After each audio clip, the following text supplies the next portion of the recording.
na nga yung pa-event dito sa aming barangay. So, mag-sponsor ako ng banana cake. Kaya gagawa ako ng banana cake today. So, mag-start na ako mag-bake kasi 5 o'clock yung event nila. So, syempre dapat bago mag 5 o'clock, luto na to. So, ayan. Salin ko muna yung lahat ng aking mga recipe. So, ayan nga. Nagsasalin muna ako ng aking mga pinamili kahapon. So, Joran. So, white sugar. Ayan. Namili din kasi ako ng white sugar.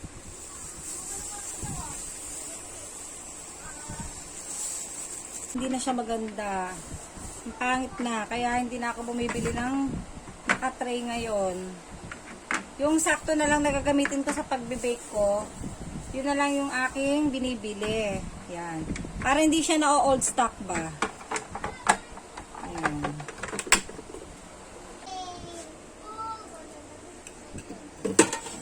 So, linis muna tayo ng area bago tayo mag-bake. Flex ko lang pala sa inyo tong aking onion rings. Ano ba tawag? Tama, onion rings nga.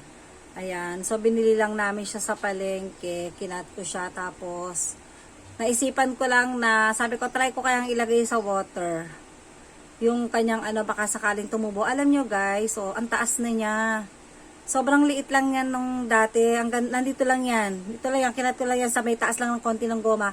Tingnan nyo naman, ang taas na, Nilagyan ko lang siya ng tissue. Ayan. Para siya yung nagsisilbi, kunyari na parang lupa niya. Para hindi naman masyado siyang babad na babad siya sa tubig. Ayan. Nilagyan ko lang siya ng tissue. Guys, so tumubo siya. Ang galing. So, ayan. Nandito lang yan sa table ko. So, 2 malaking bowl ang aking gagamitin. Kasi nga marami nga akong gagawin ngayon. Mahirapan naman kasi ako maghalo kung bibiglayin ko lang siya sa isang bowl. Napakahirap haluin ng banana cake guys, kung alam nyo lang. Napakasakit sa braso. Sobra.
Pahirap na siya ng pahirap haluin, guys. Sobrang hirap mga ka-sweets.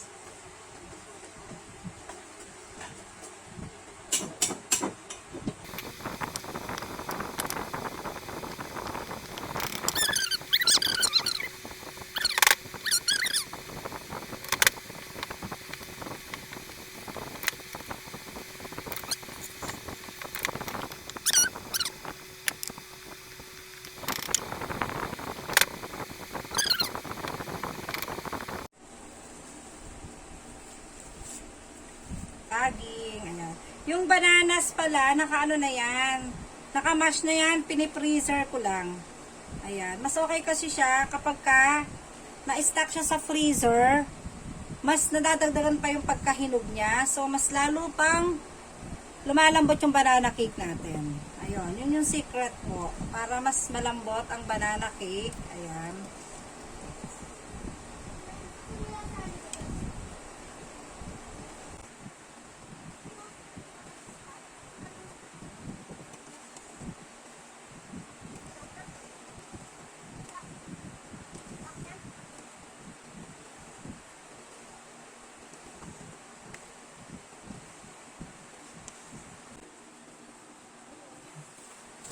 So, cupcake ang gagawin natin. Ayan. Kasi para hindi naman sila mahirapan kumain.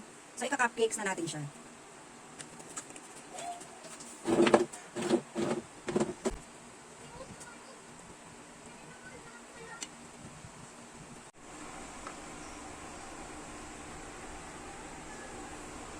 Kasi ito naman yung isa ngayon gagawin ko na. Ayan. Yung isang timpla. So, ayan, while waiting tayo sa nakasalang, so, gagawin naman natin ngayon tong last na timpla. Eh talaga naman na grabe, kagrabe naman talaga kasarap naman itong ating banana cake. Ayan. Napakasarap nito talaga, promise. Walang halong biro. Super yummy. Kahit yata ito na yung merienda ko everyday. Pasok na sa banga. Pwede nyo naman, pwede pakishare din ng ating mga vlog, guys. Please lang po, pakishare. Ayan. At sa mga hindi pa nakapa-follow sa aking page, follow na kayo, Gelay Sweets. Napakarami nga nung Gelay Sweets. May mga nagsasabi nga sa akin, nahirapan daw nilang hanapin yung page ko. Kasi marami daw Gelay Sweets. Dapat pala ilalagay ko na lang sa link yung Gelay Sweets, no? Sige, ilalagay natin sa link yung Gelay Sweets ko na page. Para hindi na kayo mahirapan maghanap. Ayan.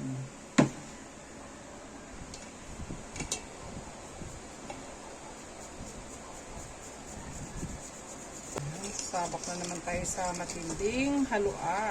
Thank you so much pala sa inyong walang sawang pagsuporta sa aking page at sa mga sumusuporta din dun sa aking profile, sa aking reels. Thank you so much.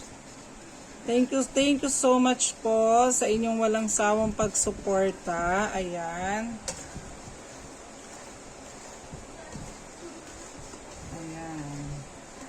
So, nakikita nyo naman siguro sa reels ko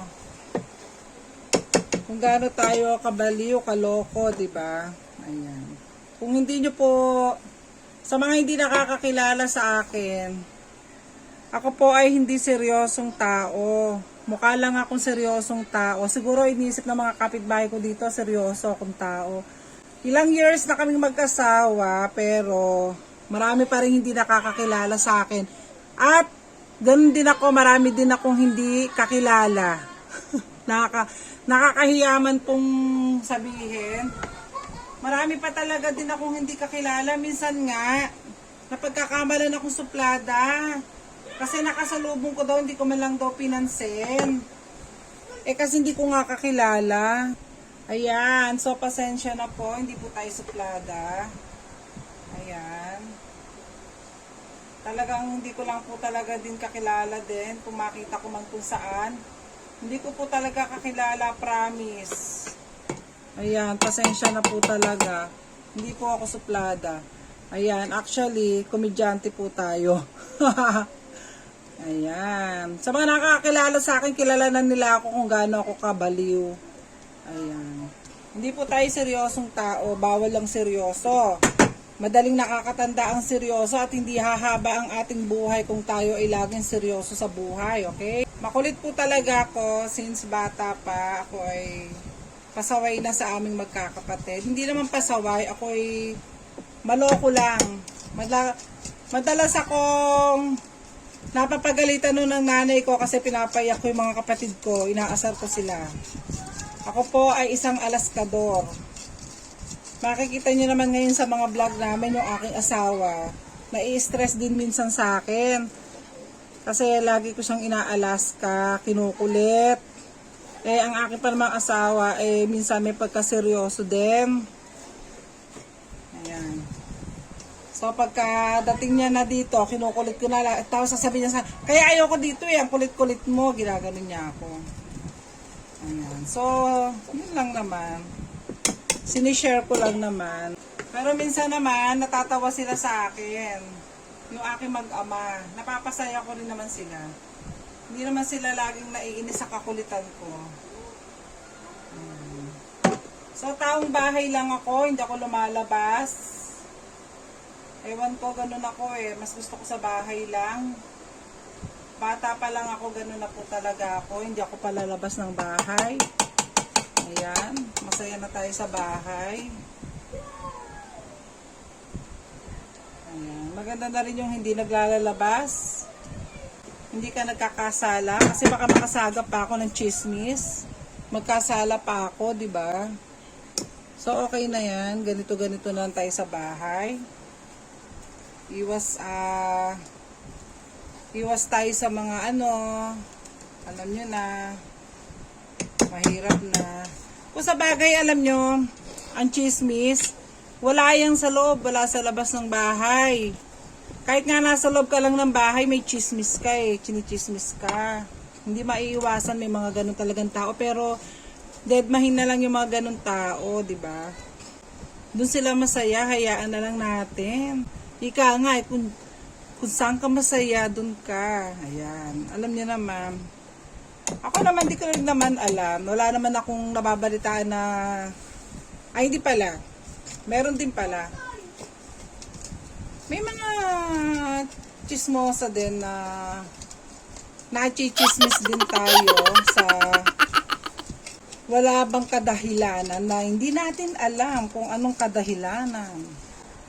Ayan. Pero deadma lang naman din ako. Pag sinabi sa akin na, sabi ni ganyan, ano ka daw, ganito, ganito. Pasok sa kabilang tenga, labas sa kabilang tenga. Deadma lang, Diyos ko. Aawayin mo. O, ano mangyayari pag inaway mo? Pero syempre, meron din naman na tao na hindi mo na rin syempre mapigilan din yung emotion mo.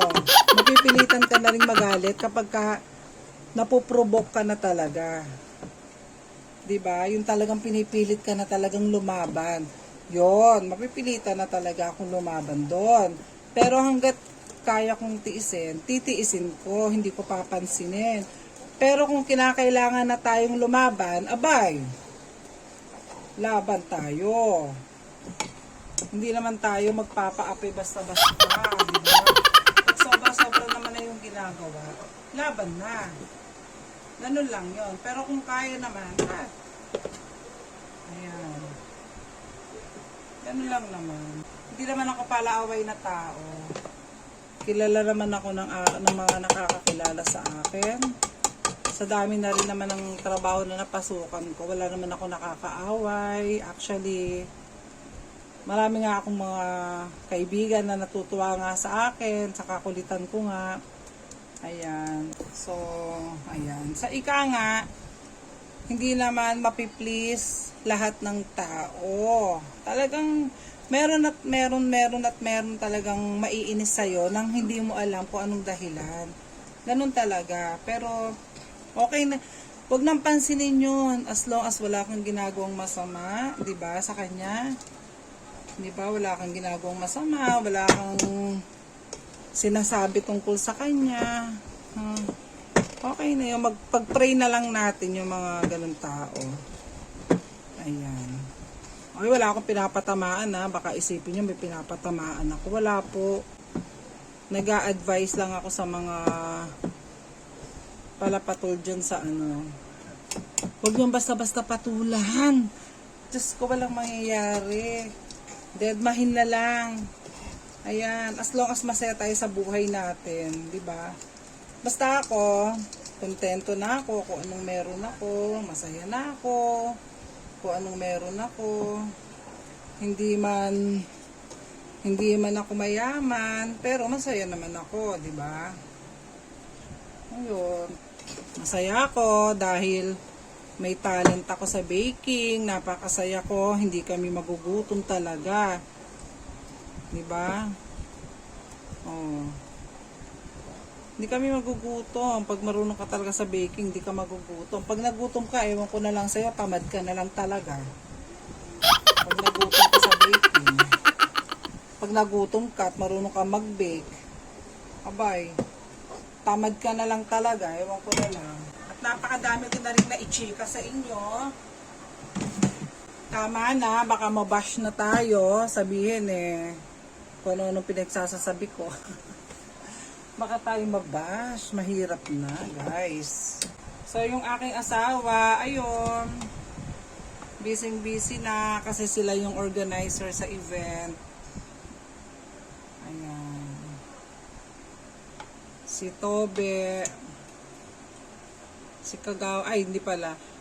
Si Kagawad kasi siya dito sa lugar namin, pero pagka ano kasi ako, nagbablog ako, ay ayaw niya kasi na binabanggit ko daw na kagawad siya, ayaw niya. Ayaw. Ewan ko doon. Sabi niya, huwag ka na magbanggit na kagawad. Sabi mo lang, Papa Tobe, sabi niya. Baka sabihin daw nangangampanya siya. Alam niyo naman yung asawa ko masyado. Ayan. Ganun-ganun lang yung aking hobby. Mabait naman yun. Masipag. At syaga sa lahat ng bagay. Ayun. Pag may tiyaga, ayun na. Pag may tiyaga, may nilaga, sabi nga nila, di ba? Ayan.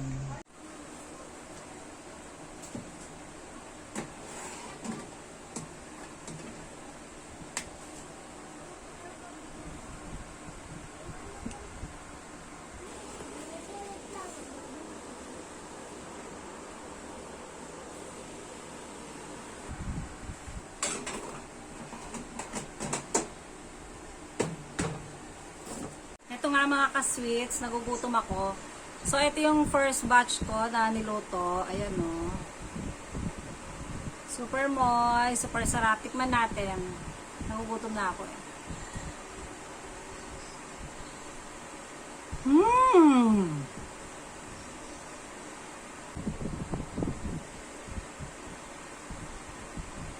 Sapa? Gusto nyo yun? Ganito ako pa nagbe-bake ako. Kain ako ng kain. Nang binibake ko. Alam nyo ba, nangyari pa one time nangyari yan. May order akong choco moist na cupcakes. Siyempre, may order na cake, tapos may cupcakes na kasama. Habang binibake ko, kada luto ng cupcakes, kumakain ako. Hala ka, hanggang sa natapos na lahat i-bake. Grabe, kulang na pala yung cupcakes. Diyos ko. Na-stress ako, nagkulang na kasi kain nga ako ng kain. Hindi ko na napansin, na malaya na nagkulang na pala. Ayun, edi mega bake pa ulit ang lola nyo. 1 o'clock na yun na madaling araw, nag-bake pa tuloy ulit ako. Katakawan ko, di ba? Ayun. Pasaway. Ayun nga, habang naghihintay ako sa mga nakasalang ko, magmimerienda naman yung aking little boy. Ayan, ang merienda niya ay apple at saka yung tawag dito, kalimutan ko yung pangalan ng prutas na yon, rambutan. Ayan, tsaka rambutan. Ayan, samahan nyo ako guys, babalatan natin.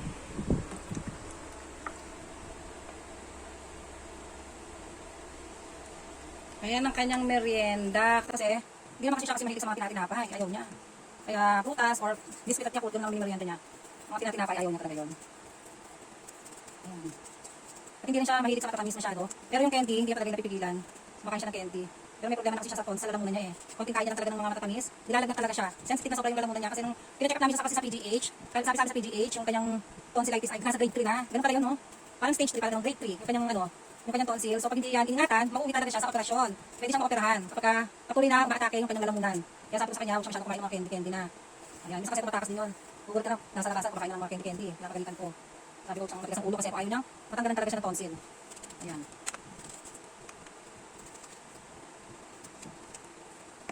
Ayan. Tapos rambutan. Ibabalatan ko lang kasi hindi siya marunong magbukas niya dito eh. Ngayon pa naman sinubuksan, kahit ako mahirapan ako.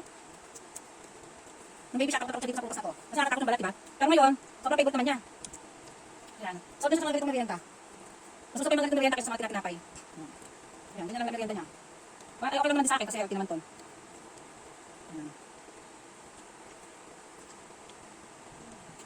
Ay! Umakot pa isa. Prinsipe Trevor. Ayan. Ihatid na natin sa bossing ko. Boss! Boss! Merienda na! Ah. Your favorite merienda. Ano pa ba? Oh. Merienda ka na, oh. Oh, diba? Oh. Uy! Napasigaw siya ng uy! Tapos saka meron rambutan. Siyempre, mixed fruits. What will you say to mama? Ah, what po? Thank you po. Ayan. Yan ang favorite niyang merienda.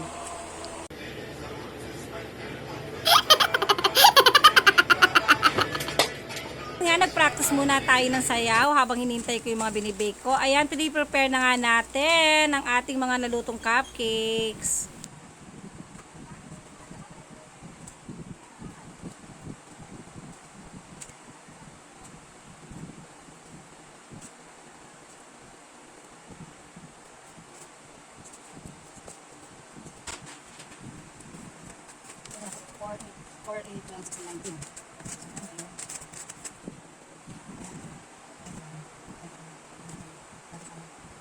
Diyan na.